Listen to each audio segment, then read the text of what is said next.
Halo Sobat Sejarah Indonesia yang luar biasa. Selamat datang lagi di channel kita yang selalu bawa pembahasan mendalam tentang perjalanan bangsa kita. Kali ini kita bakal bahas periode yang cukup panjang dan penuh cerita, dari tahun 1966 hingga 1998, ketika Indonesia bertransformasi dari negara yang tidak stabil jadi salah satu ekonomi yang diperhitungkan di Asia, bahkan disebut sebagai macan Asia. Tapi cerita ini nggak cuma tentang kesuksesan aja loh sobat.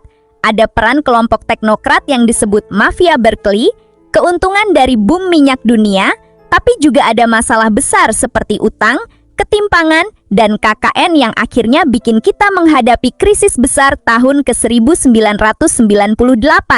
Seru banget kan? Yuk kita bahas dengan tenang dan objektif, dengan penuh rasa hormat terhadap perjalanan bangsa kita ya.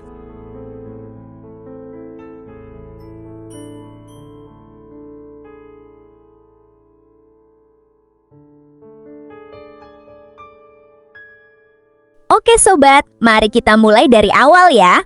Setelah tahun 1966, Indonesia baru saja melewati masa politik yang sangat tidak stabil pasca peristiwa G30S. Kondisi negara benar-benar butuh arahan yang jelas untuk keluar dari kekacauan. Saat itu, Soeharto mengambil alih kendali kepemimpinan dengan satu fokus utama, membuat negara stabil. Kenapa stabilitas jadi begitu penting? Karena pada masa itu, ekonomi sudah sangat buruk, inflasi tinggi banget, barang kebutuhan pokok langka, dan masyarakat juga merasa tidak aman karena situasi politik yang tidak pasti. Jadi langkah pertama yang diambil adalah membuat negara lebih terkendali. Pemerintahan yang lebih terpusat, sistem pemerintahan dibuat lebih terstruktur agar kebijakan bisa diterapkan dengan lebih efektif di seluruh daerah. Prioritas keamanan. Upaya untuk menjaga ketertiban dan keamanan masyarakat menjadi fokus utama, agar lingkungan bisa kondusif untuk pembangunan. Menata ulang struktur politik. Beberapa partai politik disatukan atau dibubarkan, agar kekuatan politik bisa lebih terkoordinasi dan tidak menyebabkan konflik. Banyak orang pada masa itu merasa lega dengan langkah-langkah ini, karena setelah bertahun-tahun hidup dalam ketidakpastian, mereka ingin kehidupan yang lebih tenang dan pasti. Stabilitas yang tercipta ini juga menjadi dasar bagi langkah-langkah pembangunan ekonomi yang akan datang nantinya. Nah sobat, setelah kondisi politik mulai stabil, langkah berikutnya adalah memperbaiki ekonomi yang sudah sangat parah.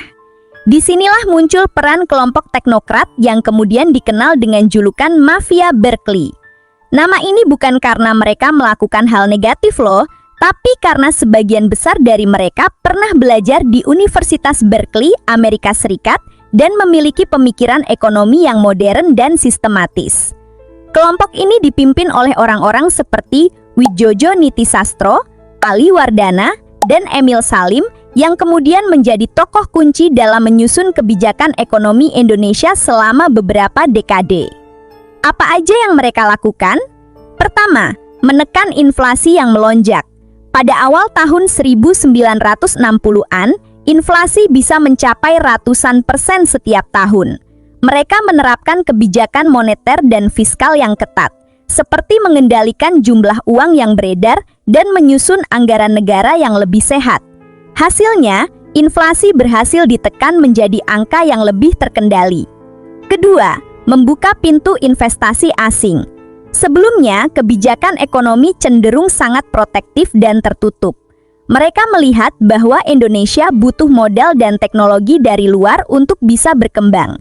Jadi mereka membuat kebijakan yang lebih ramah bagi investor asing, seperti memberikan jaminan keamanan investasi dan mempermudah perizinan. Ketiga, merancang rencana pembangunan secara terencana. Mereka membuat rencana pembangunan 5 tahun yang menjadi panduan bagi pembangunan negara. Setiap repelita memiliki target yang jelas, mulai dari pembangunan infrastruktur, pertanian, hingga industri.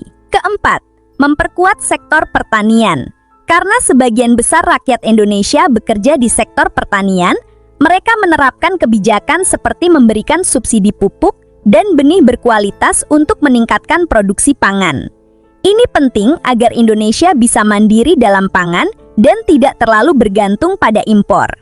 Julukan mafia Berkeley sebenarnya muncul karena mereka bekerja sama dengan sangat erat dan memiliki pengaruh besar dalam kebijakan ekonomi. Tapi pada awalnya, kontribusi mereka benar-benar sangat penting untuk membangun dasar ekonomi Indonesia yang lebih kokoh. Sobat, kalau kita bilang bahwa boom minyak dunia pada tahun 1990-1990-an adalah angin segar bagi ekonomi Indonesia, itu nggak berlebihan banget. Pada masa itu, harga minyak dunia melonjak naik drastis dari hanya beberapa dolar per barel jadi puluhan dolar. Padahal Indonesia sudah mulai menghasilkan minyak dalam jumlah besar sejak tahun 1960-an. Jadi ini bikin pemasukan negara meningkat dengan sangat pesat. Dampak dari boom minyak ini sangat besar. Pertama, pemasukan negara jadi banyak banget.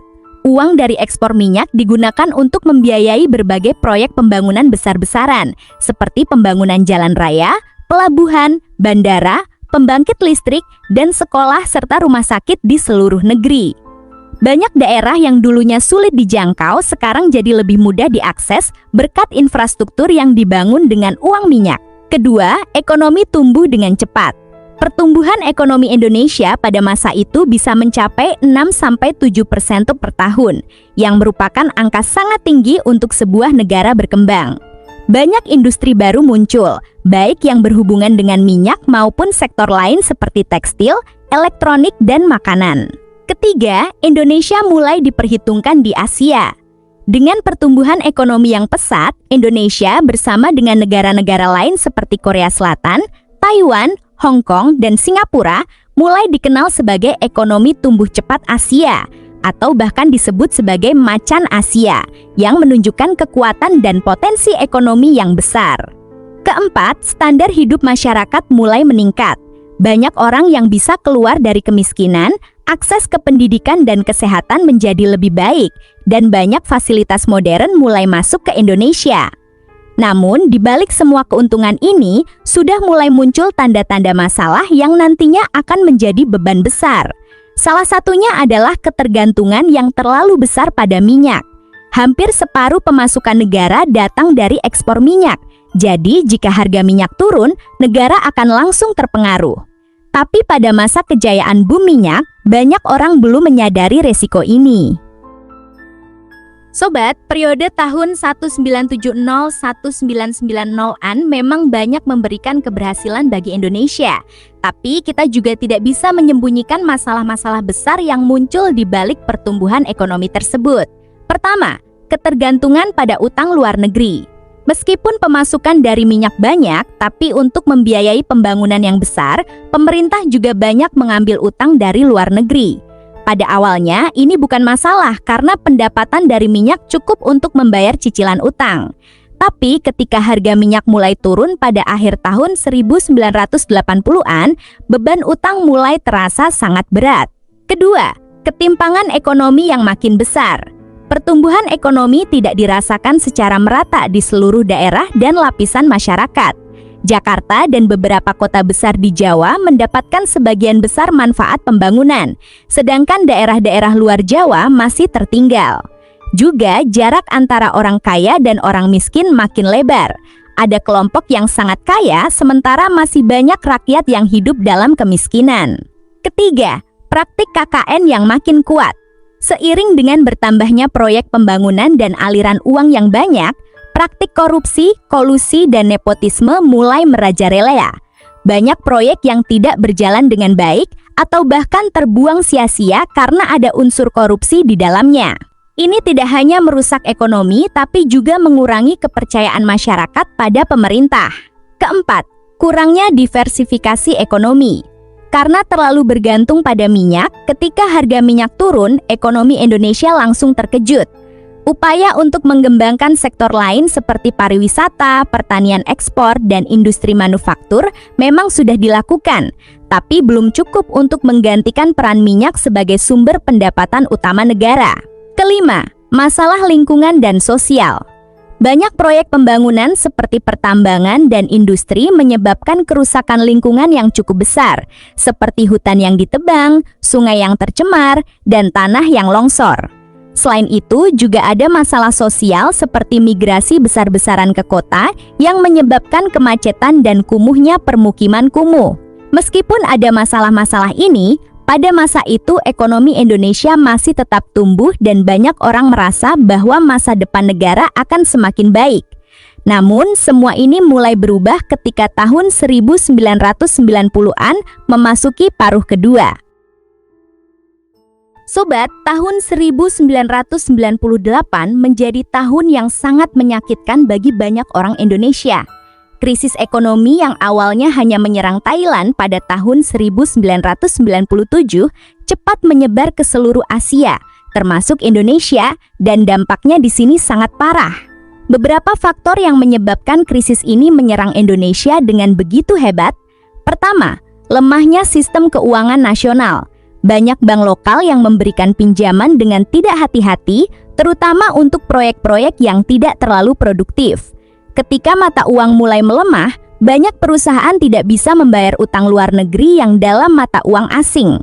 Kedua, nilai rupiah yang melorot drastis. Pada awal tahun 1997, nilai rupiah terhadap dolar AES sekitar Rp2.500 per dolar.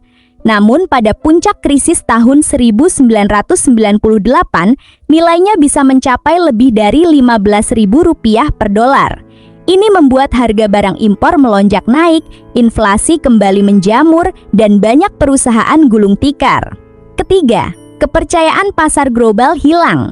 Karena kondisi ekonomi yang tidak stabil dan masalah KKN yang sudah terbuka ke publik, investor asing mulai menarik modal mereka dari Indonesia.